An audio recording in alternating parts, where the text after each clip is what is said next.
Assalamualaikum warahmatullahi wabarakatuh. Kita buka kuliah kita dengan membaca basmalah.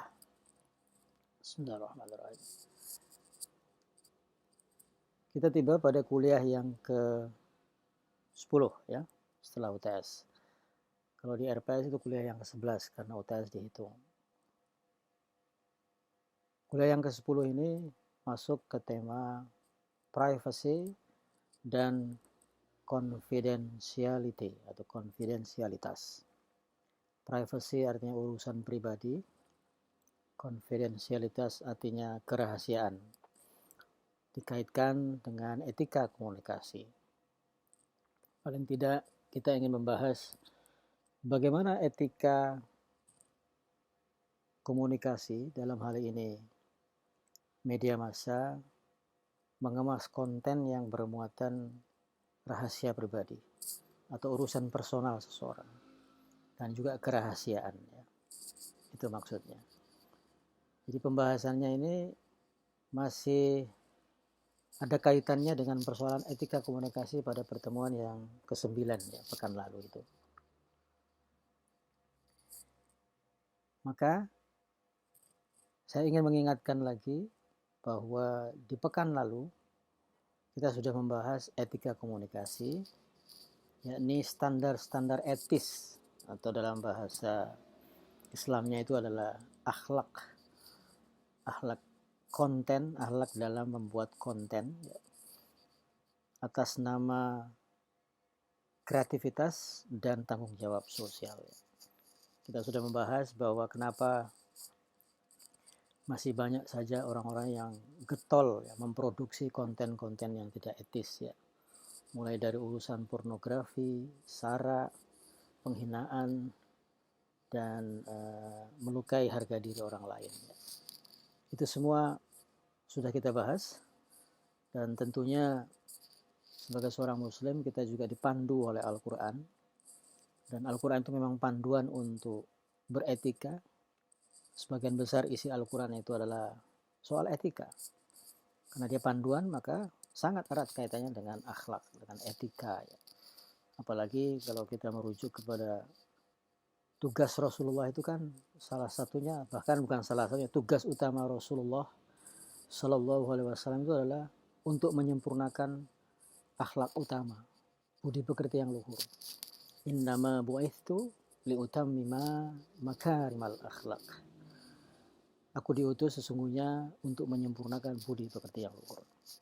Dalam segala aspeknya, termasuk dalam aktivitas komunikasi.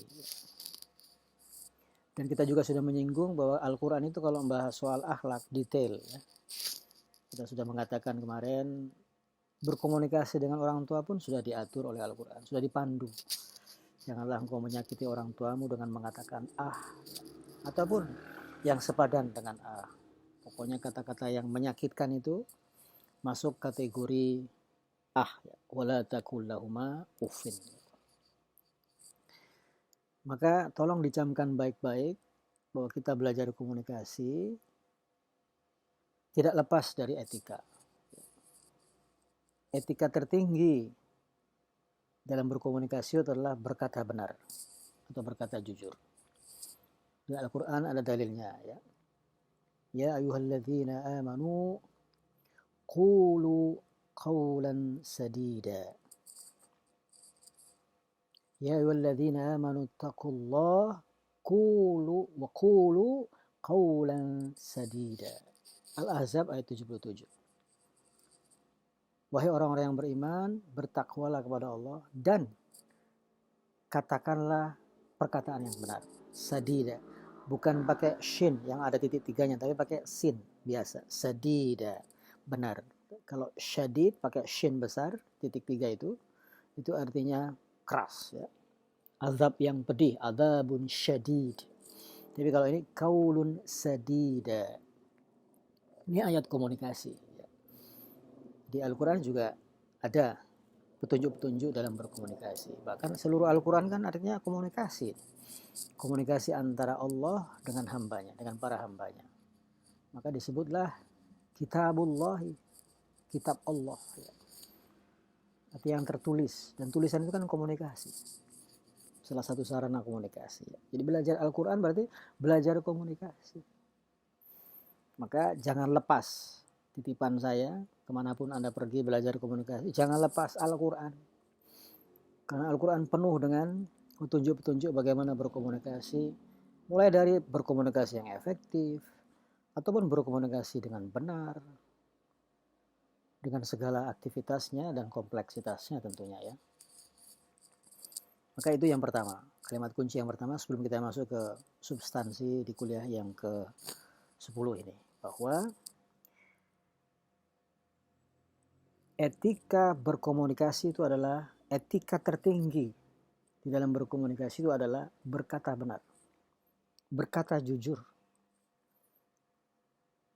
Itu sudah diakui oleh dunia jurnalistik atau jurnalisme ya, atau pemberitaan, bahwa yang paling penting konten-konten yang sehat adalah konten-konten yang bergizi adalah konten-konten yang penuh dengan kebenaran, kata benar.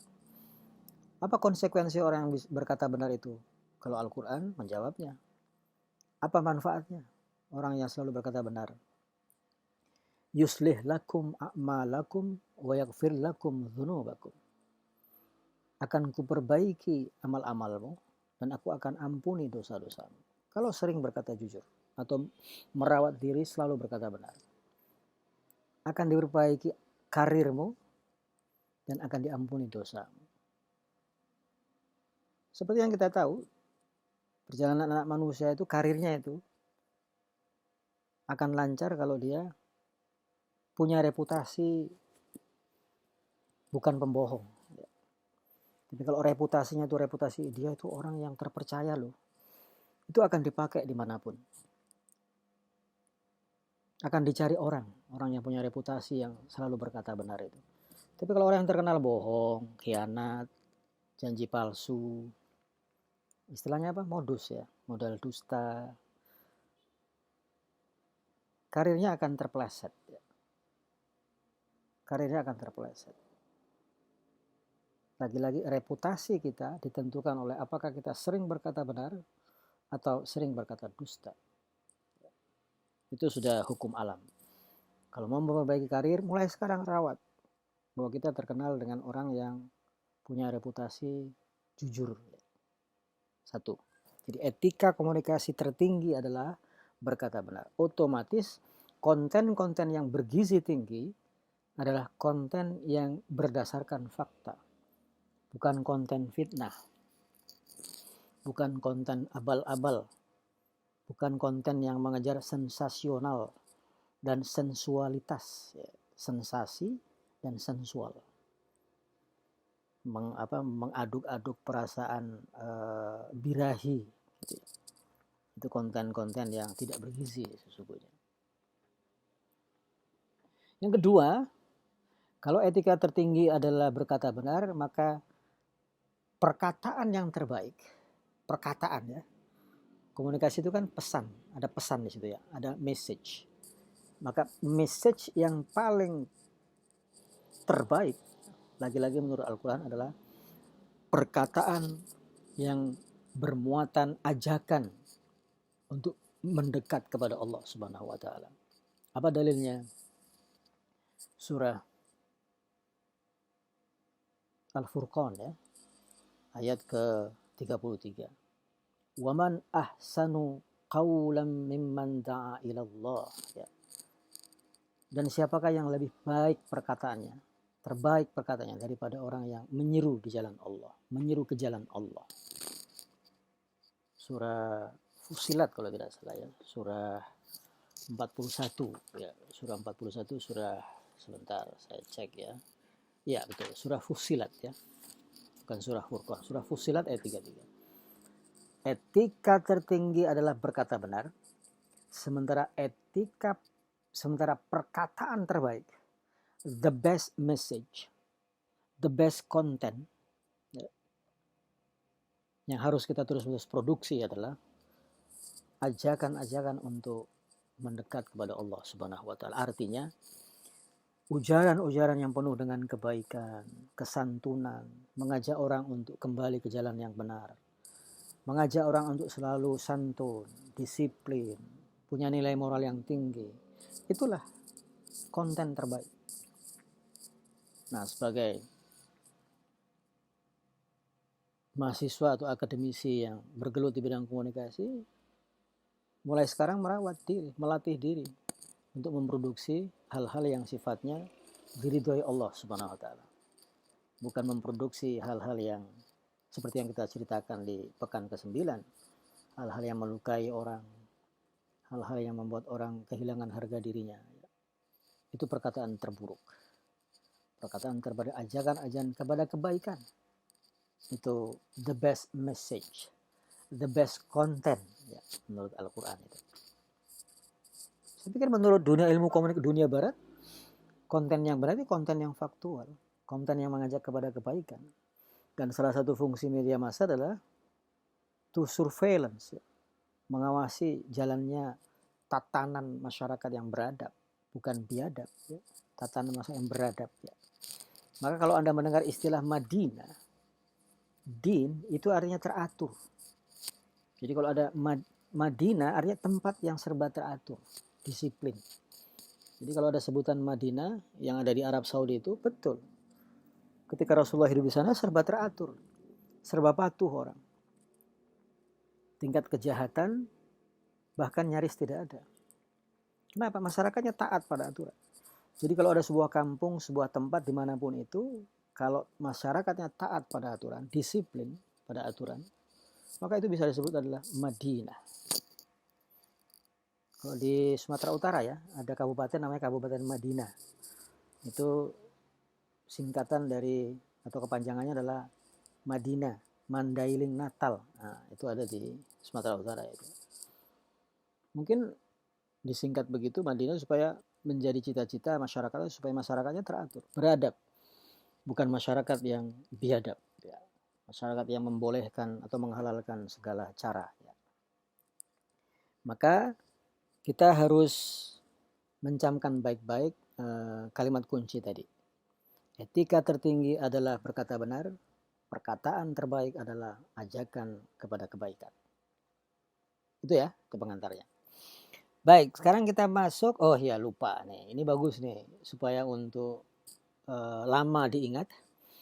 Maka saya coba menghadirkan ilustrasi bahwa posisi etika itu di mana sih?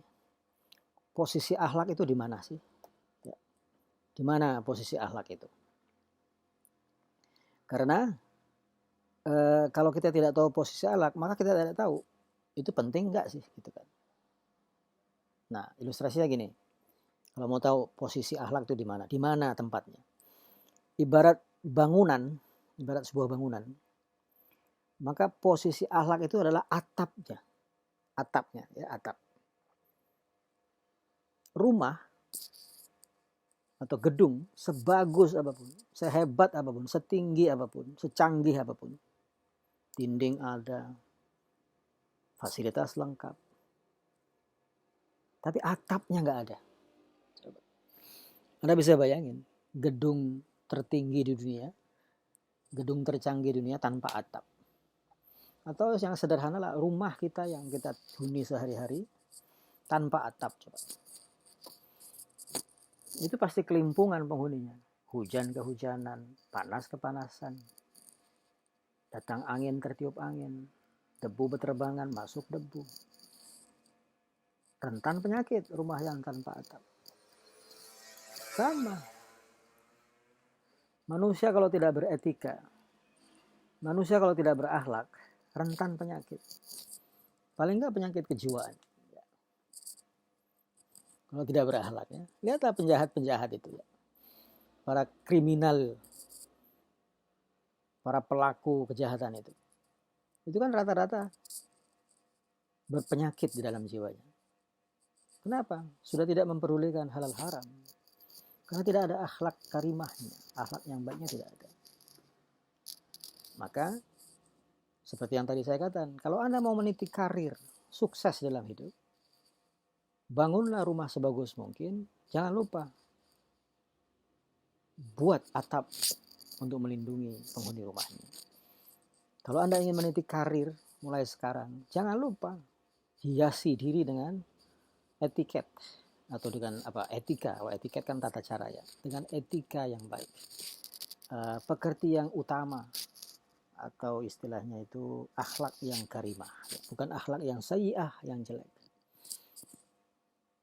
Dan itu sudah jaminan, banyak buktinya. Reputasi ditentukan oleh akhlak. Jadi posisi akhlak di mana tadi? Di atap sebuah bangunan. Tolong jangan lupakan itu. Kalau Anda nanti sukses, kabari bahwa betul ternyata karir itu dibangun atas dasar etika atau akhlak yang baik, bukan akhlak yang buruk. Sekarang saya masuk ya ke privacy dulu, nanti masuk ke konfidensialitas. Saya tune in dengan topik ini ya. Tune in itu klop dengan topik ini. Artinya bukan hal baru bagi saya, karena topik ini ada di Undang-Undang Keterbukaan Informasi Publik. Ada aturannya. Undang-Undang nomor 14 tahun 2008. Dan saya pernah terlibat langsung melaksanakan undang-undang itu, bahkan mengawasinya pada posisi sebagai komisioner Komisi Informasi Pusat yang mengawal pelaksanaan undang-undang ini. Bahwa semua lembaga di Indonesia ini harus menjalankan undang-undang keterbukaan informasi publik. Di 2009 sampai 2013 ya, saya jabat itu. Dan sebagai wakil ketua juga, KIP istilahnya, Komisi Informasi Pusat. Hampir seperti lembaga independen KPK ya, tapi ini urusannya korupsi informasi. Kalau KPK korupsi uang. Korupsi informasi itu tidak mau membuka informasi kepada publik. Misalnya informasi anggaran negara, informasi bansos. Bansos itu wajib untuk diketahui oleh masyarakat, nggak boleh disembunyikan. Apalagi cuma Pak RT yang tahu, nggak boleh itu, melanggar undang-undang, bisa dipidana dia.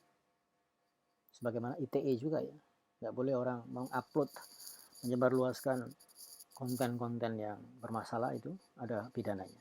Seperti yang kita ulas di pertemuan ke-9. Jadi privacy itu artinya urusan personal seseorang. Jadi urusan yang menyangkut identitas personal seseorang, identitas individu. Atau boleh dikatakan rahasia pribadi, nah itu privacy. Tanggal lahir, itu privacy, identitas diri.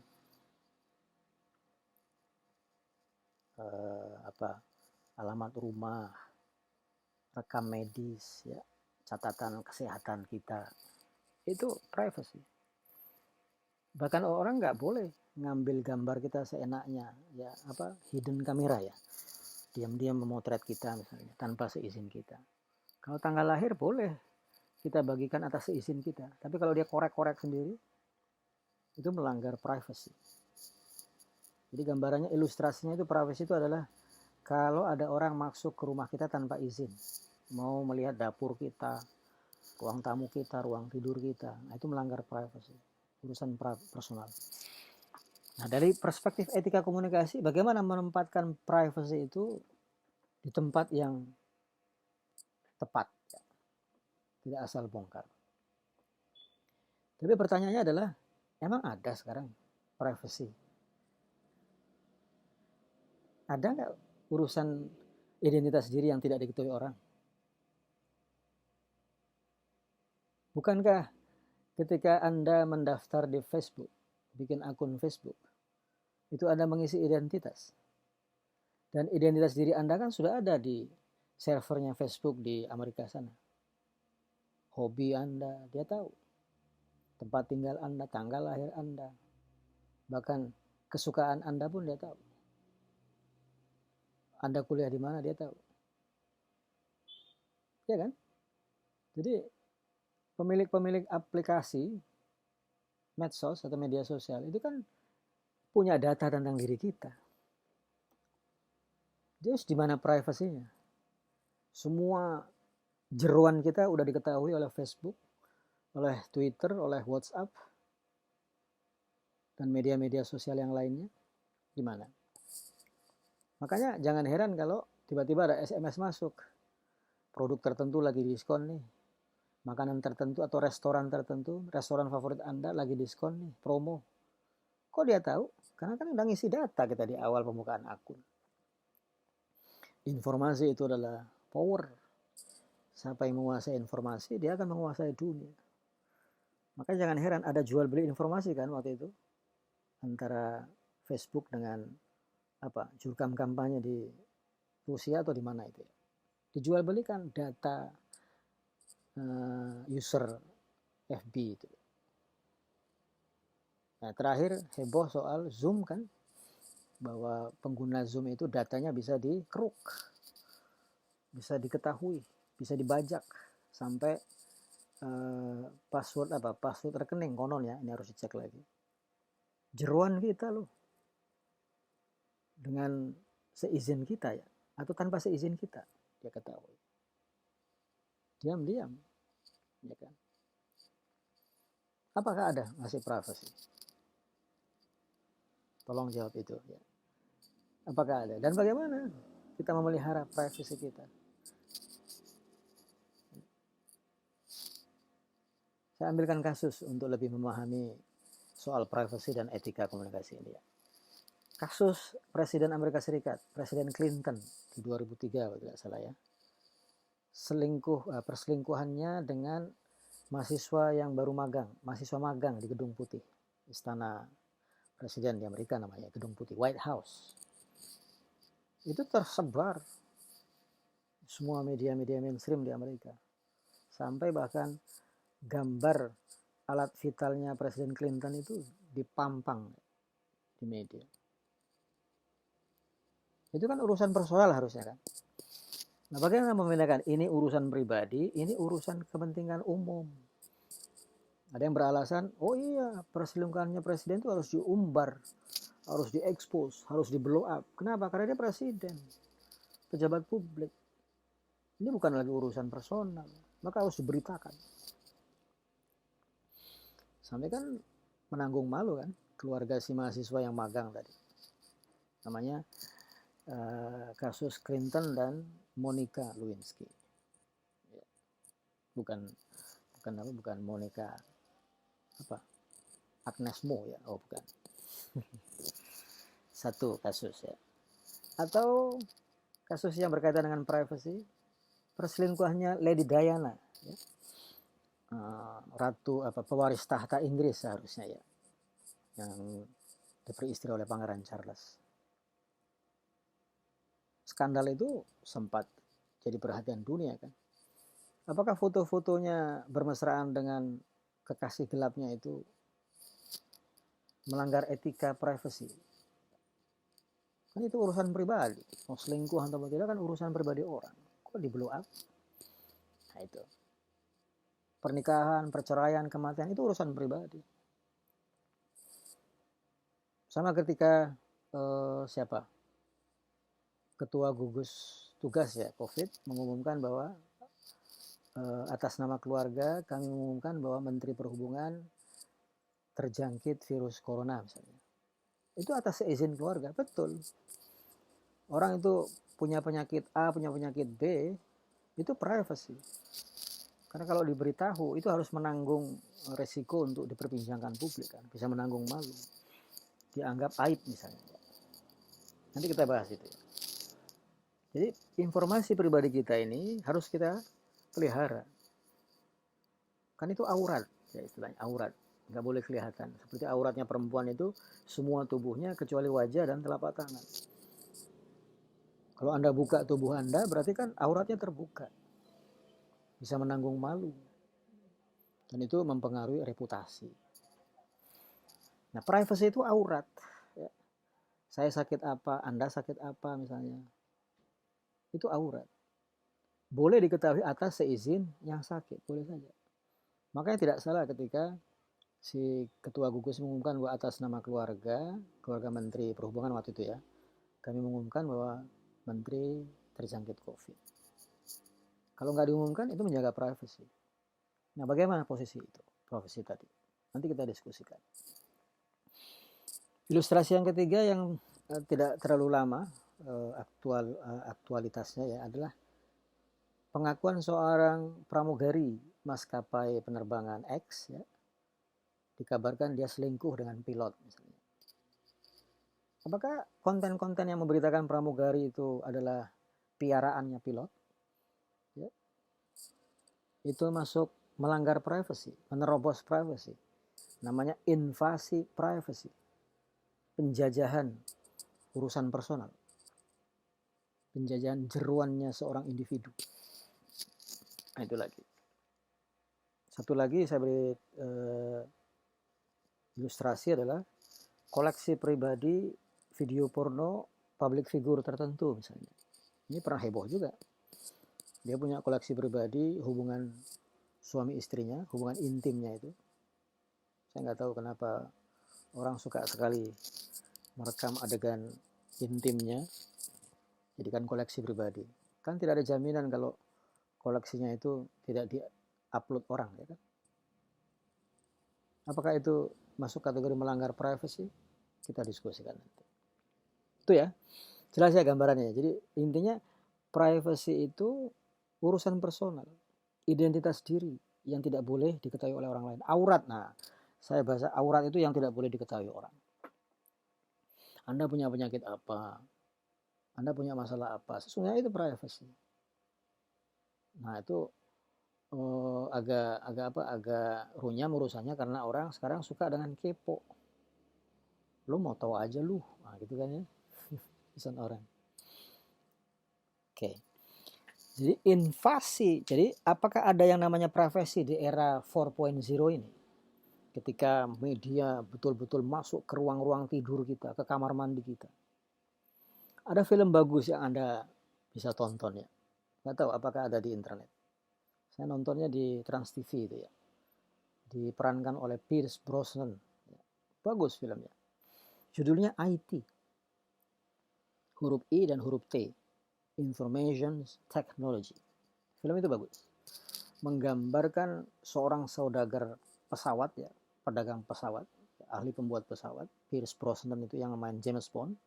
Itu memerankan sebagai pedagang pesawat. Rumahnya itu serba IT. Masuk rumah tinggal pencet, kunci rumah tinggal pencet. Keran kamar mandi bisa guyur sendiri. Ya, serba matic gitu ya. Bikin kopi, bisa muter sendiri tuh mesin pembuat kopi. Pokoknya serba IT. Bahkan di mana-mana ada kamera. Nah, ini dimanfaatkan celahnya oleh karyawannya yang menaksir putrinya, si saudagar tadi. Diakses itu. Anaknya lagi mandi di kamar mandi, diakses. Ya. Tanpa busana, itu diakses. Dan itulah nanti akan digunakan untuk memeras. Karena video anaknya yang mandi tanpa busana itu disebarluaskan di sekolahnya. Menanggung malu. Apakah itu melanggar privacy? Invasi privacy. Penjajahan privacy itu masuk. Dulu ada kalau nggak salah ya, kasus di mana? Di sebuah department store, orang menempatkan kamera handphone ya, yang lagi nyala di kamar ganti, fitting room, kamar pas, nyoba baju baru misalnya di department store itu. Tapi ada orang jahil menempatkan kamera tersembunyi, sehingga pada saat perempuan-perempuan ganti baju maka auratnya kelihatan. Itu juga invasi privacy. Masuk ke ruang-ruang kamar ganti department store. Makanya kalau perempuan-perempuan belanja di department store harus cek kamar gantinya. Ada kamera tersembunyi enggak itu? Pernah heboh juga ya. Apakah ada privacy di era 4.0 yang serba terbuka? Bukankah operator medsos punya semua data kita? Punya semua jeruan kita punya. Sampai kita pernah berobat ke rumah sakit apa gitu dia tahu. Sampai kita pernah kemana-mana dia tahu. Kenapa ada Google Maps kan? Jadi Google Maps itu sebenarnya pedang bermata dua. Yang pertama memudahkan kita kemana-mana. Yang kedua memudahkan penjahat untuk tahu di mana kita tinggal kan. Jadi teknologi ini pedang bermata dua. Bisa untuk kebaikan, bisa untuk kejahatan. Selalu punya efek samping ya. Invasi privacy oleh media itu bisa dilakukan oleh reporter sampai juga dilakukan oleh pengiklan. Invasi media itu. Reporter itu kalau nanya kan sampai sedetail-detailnya. bahkan pengen tahu jeruan si narasumber gitu kan. Pengiklan juga gitu. Pengiklan pengen tahu makanan kesukaannya konsumen ini apa sih. Itu invasi privasi ya, mulai dari oleh reporter sampai oleh pengiklan. Ini semua terjadi karena apa? Ada persaingan antar media yang pengen kontennya itu sensasional, bahkan sensual, supaya enak ditonton, ya, menghibur, walaupun melanggar privasi. Ya. Kenapa? Persaingan. Pengen mendapatkan pemirsa yang sebanyak-banyaknya. Kalau pemirsanya banyak, maka iklan datang. Kalau iklan datang, duit terkumpul. Jadi ada logika bisnis yang bermain di kenapa konten-konten privasi itu laku keras. Termasuk infotainment misalnya. Infotainment itu sungguh-sungguh merupakan bukti praktek atau praktek telanjang, ya, praktek yang kasat mata dari pembongkaran privasi. Artis kawin cerai, diungkap penyebabnya, sampai dengan sedetail-detailnya. Itu infotainment. Info artinya berita, tainment karena hiburan. Berita sambil menghibur gitu maksudnya. Atau menghibur dengan berita. Atau berita yang bisa dijadikan komoditas hiburan. Nah, gitu ya. Saya nggak tahu bagaimana logikanya orang memberitakan bahwa dia bercerai dari si A. Lalu hasil perceraian ini membuat dia menikah lagi dengan temannya si A. Temannya sendiri, teman suaminya sendiri. Itu diberitakan berhari-hari, dikupas berhari-hari. Begitu juga berita kematian seorang public figure juga diungkap berhari-hari. Penyebab kematiannya, di mana dia mati, sampai apa pesan-pesan terakhirnya. Itu kan harusnya privacy ya. Karena dia menyangkut apa? Menyangkut aurat keluarga. Makanya dalam Islam itu kalau memandikan mayat, yang mandi ini tuh harus keluarga. Yang mengurus jenazah orang yang di rumah itu harus keluarga. Kenapa? Supaya aib si mayat ini nggak terbongkar keluar. Kalau yang memandikan orang luar, bukan keluarga, khawatir. Nggak ada jaminan kalau dia bilang, ih, waktu saya mandiin ada penyakit kulit tuh. Misalnya. Itu privacy. Jadi privacy itu adalah hak. Ya, makanya disebutkan right to privacy versus right to know. Di satu sisi kita punya hak untuk merahasiakan identitas diri, urusan-urusan personal kita. Di sisi lain kita punya hak untuk tahu, right to know. R-I-G-H-T, right to know. Hak untuk tahu. Kita butuh tahu berapa sih bantuan sosial yang mau dikasih ke warga. Siapa saja sih yang dikasih. Kita butuh tahu di daerah mana sih virus itu lagi kencang-kencangnya menularkan. Bukan disimpan. Kenapa? Publik punya hak untuk tahu. Right to know. Di bawah perlindungan undang-undang keterbukaan informasi publik di negeri kita. Kalau di Amerika Serikat namanya right to information. Ada juga undang-undangnya. Hampir seluruh negara demokrasi di dunia punya undang-undang tentang hak rakyat untuk tahu. Kenapa rakyat butuh tahu penyelenggaraan negara? Kenapa? Rakyat bayar pajak. Jadi kalau kita mengkritik pemerintah, bukan mengkritik personal pemerintahnya, tapi mengkritik kebijakan-kebijakannya. Mengkritik caranya mengelola negara ini. Kalau keliru harus dijewer, dikritik dengan keras. Itu hak pembayar pajak. Jadi saya tidak setuju kalau ada mahasiswa mengatakan, Pak, jangan mengkritik, menyalahin pemerintah dong. Siapa yang nyalahin pemerintah? Nggak ada yang menyalahkan caranya mengelola negara. Itu harus. Kalau urusan personalnya enggak. Itu berarti suka dan tidak suka. Ya, jadi bedakan mengkritik orangnya, mengkritik kebijakannya. Gitu. Oke ya. Itu invasi privasi. Jadi privasi itu artinya hak untuk tidak diusik kehidupan pribadinya. Enggak boleh ngusik-ngusik hak kepribadian hak pribadi isi informasi yang dimiliki oleh seseorang.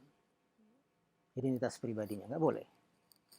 Termasuk Anda dengan teman Anda maksudnya, itu nggak boleh kepo gitu, pengen tahu, lu lahir tanggal berapa sih? Boleh kalau atas izin yang punya biodata itu. Jadi kurikulum vitae itu menurut Undang-Undang Keterbukaan Informasi itu rahasia pribadi. Nggak boleh diumbar. Boleh dipublikasi atas izin yang punya kurikulum vitae itu. Paham ya? Jadi betapa privacy itu memang hak, dilindungi oleh undang-undang. Ya. Di Harvard itu ada namanya Harvard Law Review, ada jurnal, itu mendefinisikan privacy adalah hak untuk tidak diusik dalam kehidupan pribadi. Ada juga definisi lain dari privacy ya. Hak untuk dibiarkan atau hak untuk mengontrol publikasi yang tidak diinginkan tentang urusan personal seseorang. Jadi kalau saya misalnya, saya tidak mau dong dipublikasikan di mana saya mengajar, itu hak saya. Saya tidak mau dong kalau saya dipublikasikan bahwa saya akan mengisi seminar di sini, saya berhak. Itu definisi yang diutarakan oleh Louis Alvin Day yang menulis buku yang berjudul Ethics in Media Communications, etika di dalam komunikasi media, bahwa hak untuk dibiarkan atau hak untuk mengendalikan publikasi, hak untuk menginginkan agar konten tertentu tidak boleh dipublikasi. Makanya ada istilah di dalam jurnalistik itu off the record ya, off the record. Jangan disiarin ya, jangan disebarluaskan ya. Saya kasih tahu kasusnya tapi off the record ya. Nah itu punya hak untuk tidak mempublikasikan informasi tertentu. Itu privacy. Kita masuk sekarang misalnya bentuk-bentuk penerobosan kepentingan pribadi atau penjajahan kepentingan pribadi, invasions. Menerobos ya, invasions. Ya, bentuk-bentuk invasi privacy. Supaya lebih utuh pemahaman kita tentang apa yang dimaksud dengan urusan pribadi atau privacy. Yang pertama, bentuknya itulah bentuknya intrusion. Intrusion itu, ini bisa Anda temui di bukunya Muhammad Mufid ya. Saya menambah ilustrasinya supaya tambah jelas.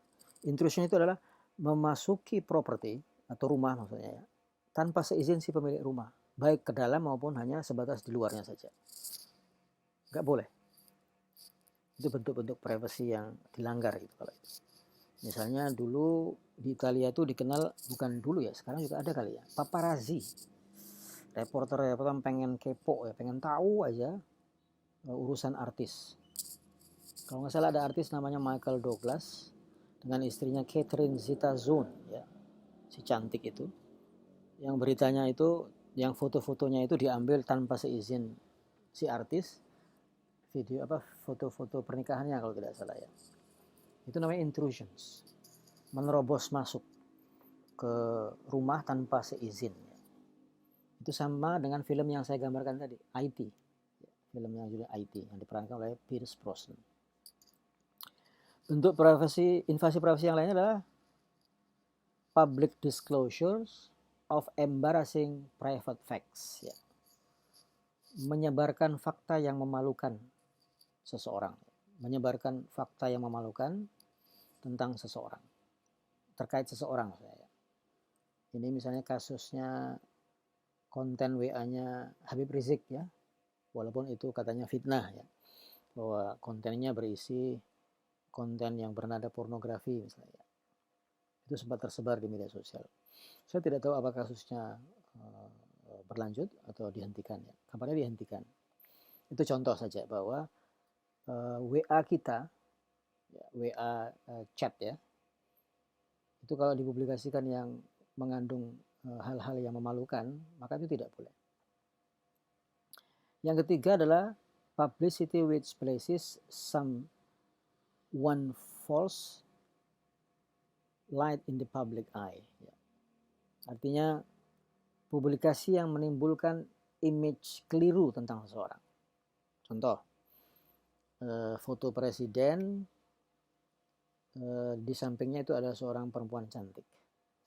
Diambil, track, lalu disebarluaskan, ditulis di bawahnya, Presiden memelihara perempuan cantik di istana.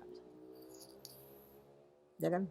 Padahal fotonya itulah tamunya mungkin ya, ataupun koleganya mungkin yang sedang berkunjung ke istana presiden. Tapi menimbulkan persepsi yang keliru di tengah-tengah masyarakat. Nah, itu juga invasi privasi. Yang keempat, bentuk invasi privasi itu adalah appropriation of name of likeness. Meniru public figure tertentu untuk kepentingan pribadi.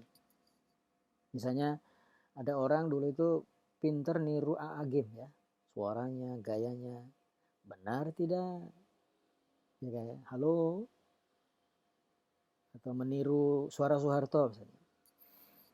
Itu sebenarnya pelanggaran privasi, kecuali atas seizin si public figure. Ada dulu meniru presiden-presiden Indonesia, seperti itu. Itu bentuk-bentuk privasi. Jadi kalau kita ingin melihat lebih jauh, sesungguhnya ini hasil kerja media. Media itu kan sebenarnya punya fungsi atau punya peran, punya pekerjaan adalah revelations, pengungkapan. Ya, kami mengungkap, Anda menyimpulkan. Itu tagline salah satu TV nasional ya. Kami menghadirkan, Anda menyimpulkan. Betul. Media itu fungsinya mengungkap, revelation. Sementara privacy itu punya pekerjaan atau punya fungsi menyembunyikan, concealment, menyembunyikan. Jadi ada versus ya, saling berlawanan tuh. Yang satu mengungkap, yang satu menyembunyikan. Apalagi di era internet. Internet itu kan asal usulnya khusus dipakai oleh intelijen Amerika, bukan untuk masyarakat. Awalnya ya untuk intelijen, kepentingan perburuan informasi rahasia untuk mengetahui kejahatan kriminalitas global crime ya. Tapi karena seiring perkembangan waktu, internet dipakai oleh masyarakat umum sekarang. Makanya cara kerja internet itu begitu. Dia masuk ke tempat tidur kita, masuk ke kamar mandi, masuk ke ruang-ruang privasi kita. Bahkan hati-hati Anda menyimpan kamera handphone atau kamera laptop ya. Itu bisa diakses oleh orang lain melihat aktivitas Anda. Oke. Pertanyaan berikutnya atau topik berikutnya maksud saya yang tidak kalah pentingnya adalah dari subbab privacy ini adalah privacy itu penting. Ya, paling tidak ada dua alasan yang membuat privacy itu penting. Kenapa sih kita harus memelihara, merawat privasi kita? Yang pertama, berguna untuk menjaga reputasi kita. Untuk membangun karir. Coba kalau misalnya Anda punya penyakit kudis misalnya. Anda expose. Itu akan membahayakan karir dong. Anda sudah ikut wawancara misalnya. Ternyata Anda punya kudis yang sudah terekspos. Itu memalukan. Atau penyakit tertentu lah ya. Ini hanya ilustrasi kasar saja. Bahwa untuk menggambarkan betapa pentingnya itu informasi personal. Kepentingan pribadi tadi. Itu pentingnya untuk menjaga reputasi kita. Maka privacy itu penting. Yang kedua, kenapa dia penting? Supaya kita ini terhindar untuk menuai cacian atau makian dari orang atau ejekan dari orang. Tapi ada kan orang yang memang menunjukkan penyimpangannya sehingga orang juga mengejeknya. Misalnya terbukti dia homo misalnya. Atau isu-isu LGBT, oh dia tuh gay misalnya. Tapi kalau Anda expose, itu kan akan menjadi sasaran ejekan. Apalagi kita tinggal di Indonesia yang sensitif terhadap isu-isu kayak gitu. Jadi dua, kenapa privacy itu penting? Pertama, penting untuk membangun reputasi. Aurat kita tidak boleh diketahui oleh orang, khususnya aurat yang membuat reputasi kita tercoreng. Yang kedua, supaya kita terhindar dari stigma atau ejekan atau cacian orang. Maka pertanyaannya adalah, sekarang ini ada media yang sangat sensasional dalam mengemas kontennya. Tapi ada juga yang media rasional. Jadi pertarungan antara media sensasional, berita kacang atau berita yang tidak bisa dipertanggungjawabkan kebenarannya, hanya sekedar pengen menarik banyak pemirsa saja. Tapi ada yang berita rasional yang memang berdasarkan fakta tadi. Oke ya. Jadi kalau mau diambil contoh supaya lebih jelas, penjelasan pada kesempatan kuliah kali ini adalah misalnya kasus aborsi. Kasus aborsi. Aborsi ini menggugurkan kandungan ya. Jadi kalau dalam Islam kan haram aborsi itu ya. Karena dia membunuh kecuali sebelum usia 4 bulan ya, sebelum ruh itu ditiupkan oleh Allah. Karena tanda-tanda bayi itu hidup kan setelah ruh ditiupkan. Tapi kalau sebelum usia 4 bulan, ulama ada yang berpandangan boleh. Tetapi lagi-lagi urusannya adalah kalau untuk kepentingan kesehatan. Misalnya kalau bayi ini diteruskan hidup, maka itu akan mengancam kesehatan si ibu. Ya, jadi yang aborsi boleh nggak diberitakan? Gadis atau mahasiswi menggugurkan kandungan misalnya. Itu privasi atau kepentingan publik? Tolong jawab nanti ya. Atau korban perkosaan misalnya. Diberitakan namanya, tempat tinggalnya, wajahnya diekspos, tidak di blur ya. Itu privasi atau kepentingan publik? Perselingkuhan dosen dengan dosen, perselingkuhan dosen dengan mahasiswa misalnya. Itu privasi atau kepentingan publik?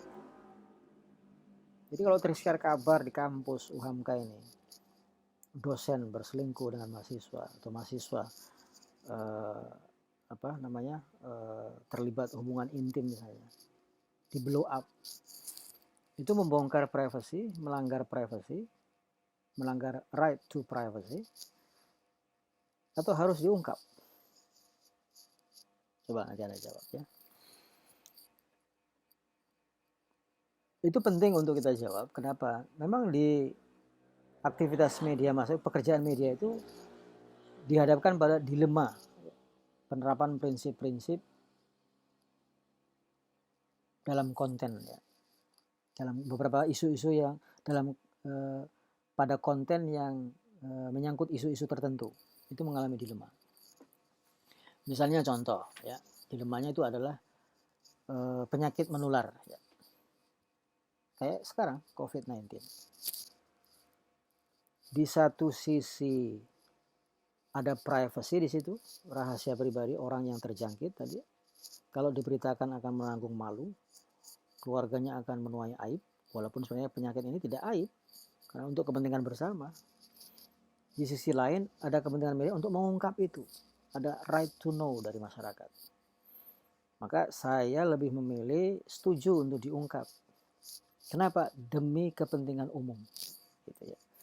Jadi identitas pribadi, serahasia apapun, itu boleh dibuka. Dan itu memang dijamin oleh undang-undang. Boleh. Rahasia itu tidak selamanya. Bisa dibuka. Sepanjang untuk kepentingan publik. Iya dong. Saya setuju dengan Jawa Barat ya, Gubernur Jawa Barat. Yang mengumumkan bahwa wali kotanya, bupatinya terjangkit virus atau positif virus. Bogor, Karawang, wali kota Bandung, wakil wali kota Bandung, pejabat-pejabat diungkap namanya, di mana dia bepergian, penting supaya masyarakat lebih aware gitu kan, tidak melewati, tidak bergaul dengan orang yang pernah ditemui oleh si terjangkit. Dan Dewan Pakar Konsil Kedokteran Indonesia juga sudah bilang bahwa dia lebih setuju untuk diungkap demi kepentingan umum. Demi kepentingan umum. Walaupun rekam medis itu sesungguhnya rahasia pribadi. Masih ingat kasus Prita? Koin itu. Prita itu minta rekam medisnya di rumah sakit Omni itu. Tapi kan nggak dikasih. Terus dia curhat di email atau di internet. Terbongkarlah. Dianggap mencemarkan nama baik rumah sakit. Menjelek-jelekkan rumah sakit. Padahal dia pengen minta rekam medisnya. Dan rekam medisnya itu punya pribadi. Boleh diminta. Itu satu, itu isu-isu yang menimbulkan dilema. Yang kedua isu-isu yang menyangkut LGBT. lesbian, gay, biseksual, dan transgender. Ini sensitif kan? Kalau di barat tidak sensitif, tapi di kita ini yang mayoritas muslim sensitif itu. Homoseksual itu, nah ini juga perdebatan filsafat ya. Saya pernah bertanya di kelas filsafat itu semester 1, homo itu pilihan atau takdir? Gitu ya. Tapi ada dokter menjawab bahwa 90% itu pengaruh lingkungan katanya. Jadi bukan takdir, pilihan dong. Karena dia pilihan, maka dia dihukum. Di Al-Quran disebut, orang yang homo itu dihukum. Kenapa? Karena itu pilihan, bukan pengaruh gen katanya. Jadi dokter sudah membuktikan juga. Dan Al-Quran mengkategorikan homo itu sebagai aktivitas tercela ya. Suka dengan sesama jenis gitu ya. Itu kaumnya Nabi apa saya lupa lagi, kaum Samud ya, kaumnya Nabi Lut, homoseksual. Itu juga, apakah itu privacy atau tidak? Lalu isu-isu yang dilema untuk diberitakan atau dilema melanggar prinsip-prinsip privacy adalah konten kejahatan seksual. Mana yang harus diungkap? Mana yang harus didetailkan informasinya? Korban perkosaan atau korban kekerasan seksual atau pelaku kekerasan seksual? Kalau pelakunya kan selama ini diekspos ya, wajahnya ditampakkan. Bahkan ada media tertentu yang mengekspos caranya dia memperkosa, coba sampai segitunya ya. Itu kan namanya sex education dong ya, pornografi dong ya. Ada yang bilang jangan dong diekspos korbannya, kan itu malu itu. Nah, itu dilema. Di satu sisi ingin membuat jera pelaku kekerasan seksual, di sisi lain membuat malu korban. Sudahlah jatuh tertimpa tangga, sudah jadi korban kekerasan seksual, diberitakan lagi. Kan kasihan ya.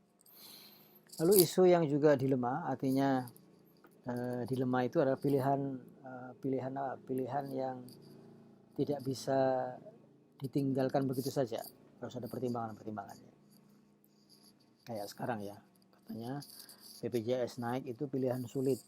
Kalau di tingkat negara nggak ada pilihan sulit, yang ada pilihan sembrono kalau menurut saya. Di masa-masa gini susah, Anda naikin BPJS. Nah kayak gini nih, ini yang harus dikritik, bukan si menterinya atau si presidennya dikritik, kebijakannya gitu kan. Saya dalam posisi tidak setuju. Orang lagi susah, Anda seenaknya naikin atas nama pelayanan rumah sakit. Itu selama ini pelayanan rumah sakit juga nggak baik-baik amat gitu kan. Coba kasih tahu kepada rakyat bahwa rumah sakit itu akan hebat pelayanannya kalau rumah sakit itu punya dana sekian, dihitung dong, dirinci supaya masyarakat itu full of informations, informasinya lengkap di masyarakat. Kalau informasinya lengkap, masyarakat bisa paham. Kalau masyarakat paham, Anda nggak akan dilawan oleh rakyat atas kebijakan Anda.